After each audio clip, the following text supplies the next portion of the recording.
আমরা দেশের মানুষকে স্বপ্ন দেখাচ্ছি ইনশাআল্লাহ আল্লাহর রহমতের উপর ভরসা করে বাংলার মানুষ আজ আলেম সমাজের নেতৃত্বে আস্থা রেখে যেভাবে তারা ঐক্যবদ্ধ হচ্ছে আমরা বাংলার মানুষকে প্রতিশ্রুতি দিয়েছি যদি ইনশাআল্লাহ আল্লাহর রহমত শামিল হয় আগামীর বাংলাদেশ হবে ইসলামের বাংলাদেশ।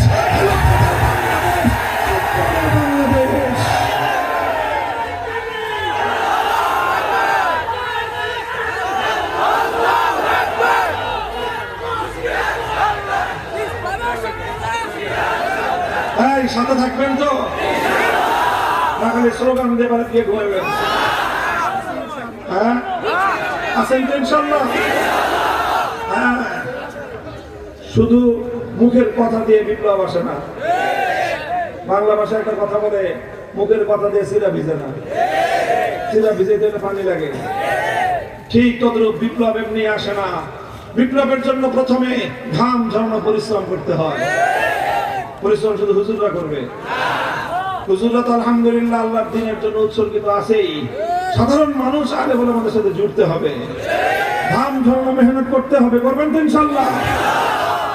এরপরে দ্বিতীয় মেহনত হবে চোখের পানি দিয়ে আল্লাহর কাছে সাহায্য চাইতে হবে। যেইভাবে জুলাই বিপ্লবের আগে এদেশের নারী, শিশু, পুরুষ, আবার বৃদ্ধ বনিতা তারা অকাতরে চোখের অশ্রু নজরানা দিয়ে আল্লাহর কাছে সাহায্য চাইছিল ঘরে ঘরে, ঠিক ওইভাবে আল্লাহর কাছে সাহায্য চাইতে হবে।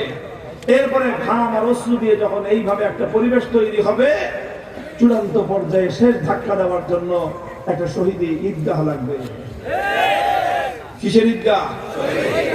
নামাজের ঈদগাহ তো আছেই, শহীদি ঈদগাহ লাগবে। শহীদি ঈদগাহ, সেই শহীদি ঈদগাহে প্রয়োজনে মাথায় কাফনের কাপড় পরে আল্লাহর জমিনে আল্লাহর কোরআনের রাজ কায়েম করবার জন্য শাহাদাতের শপথ নিয়ে কারা কারা হাজির থাকবো হাত তুলে অঙ্গীকার করো আল্লাহর কাছে।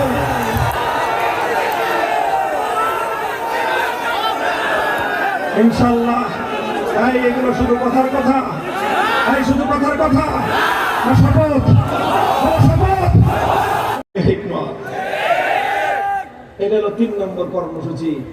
4 নম্বর কর্মসূচি হলো ওয়াইযাক্কিহিম, আল্লাহর কোরআনের যে আয়াত তেলাওয়াত হয়েছে, তেলাওয়াতে কিতাবুল্লাহর আন্ডারে, তারপর তালিমে কিতাবের আন্ডারে যে আয়াতের মর্ম বোঝানো হয়েছে, তালিমে হিকমতের মাধ্যমে যে আয়াত প্র্যাকটিক্যাল বাস্তবে প্রয়োগ করা হয়েছে, তাজকিয়ার অর্থ হলো মানুষের আখলাক এবং চরিত্রের মধ্যে কোরআনের সেই আয়াতগুলিকে মানুষের চরিত্রের মধ্যে প্রতিষ্ঠিত করে দেওয়া, মানুষকে আল্লাহর কোরআনের চরিত্রে চরিত্রবান বানানো, এটার নামই হলো তাজকিয়া। আলহামদুলিল্লাহ, আমার কথা শেষ। এখন আপনাদেরকে আখেরি কথা বলি। এই যে আল্লাহর নবীর 4 দফা কর্মসূচির কথা বললাম, এই কর্মসূচির মাধ্যমে আল্লাহর নবী সেই সোনার সমাজ কায়েম করেছিলেন। আমরা কি চাই আমাদের এই জাহেলি সমাজটা সেই সোনালী সমাজে পরিণত হোক? চাই তো ইনশাআল্লাহ? হাত নামান, হাত নামান, হাত নামান। এবার শুনেন, এই 4 কর্মসূচি আলহামদুলিল্লাহ এদেশের আলেম সমাজ নিরবচ্ছিন্ন ভাবে, নিরলস ভাবে এদেশের হক্কানি উলামায়ে কেরাম এই 4 কর্মসূচি অব্যাহত ভাবে চালিয়ে যাচ্ছে। বলবেন কিভাবে চালিয়ে যাচ্ছে? তেলাওয়াতে কিতাবুল্লাহ আলহামদুলিল্লাহ এই জমিনে উলামায়ে কেরামের প্রতিষ্ঠিত মক্তব, হিফজ বিভাগ, সামাহি মক্তবগুলো জাতির প্রত্যেকটি সন্তানকে কোরআনের তেলাওয়াত শিক্ষা দেওয়ার চেষ্টা করতেছে।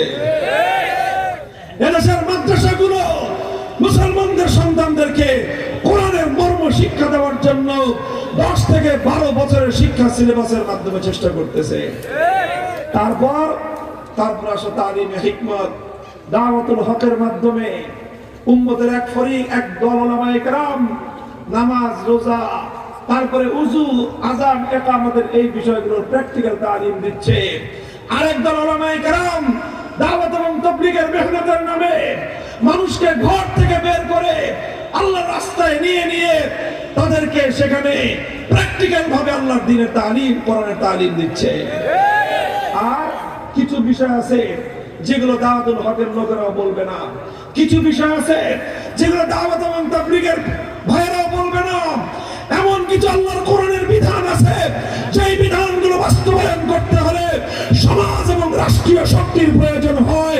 কোরআনের সেই বিধানগুলো বাস্তবে প্রতিষ্ঠিত করার জন্যই উলামায়ে কেরাম ইসলামী রাজনীতির কঠিন অঙ্গনে কাজ করতেছে। এরপরে আখেরি কাজ তাজকিয়ার জন্য, উম্মতের মানুষের চরিত্রের মধ্যে আল্লাহর কোরআনী আখলাক পয়দা করার জন্যই হাক্কানি উলামায়ে কেরাম, মাশায়েখে আযম বিভিন্ন খানকাহের মাধ্যমে এবং ইসলাহি কর্মসূচির মাধ্যমে, তারা আত্মশুদ্ধির মেহনতের মাধ্যমে উম্মতের আখলাকের মধ্যে কোরআনী চরিত্র সৃষ্টি করার কাজ করতেছেন।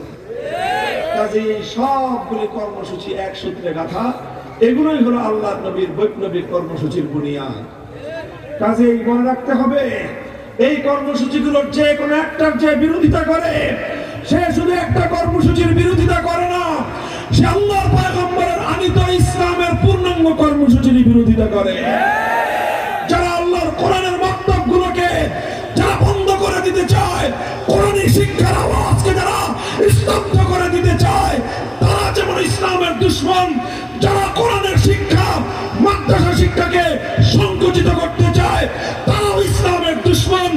যারা ইসলামী রাজনীতির বিপক্ষে মাঠে ময়দানে হোক ষড়যন্ত্রমূলক ভাবে ইসলামী রাজনীতি, ধর্মভিত্তিক রাজনীতির বিরুদ্ধে কথা বলে, ওদের চিৎ টেনে ছিঁড়ে ফেলা উম্মতের ঐক্যবদ্ধ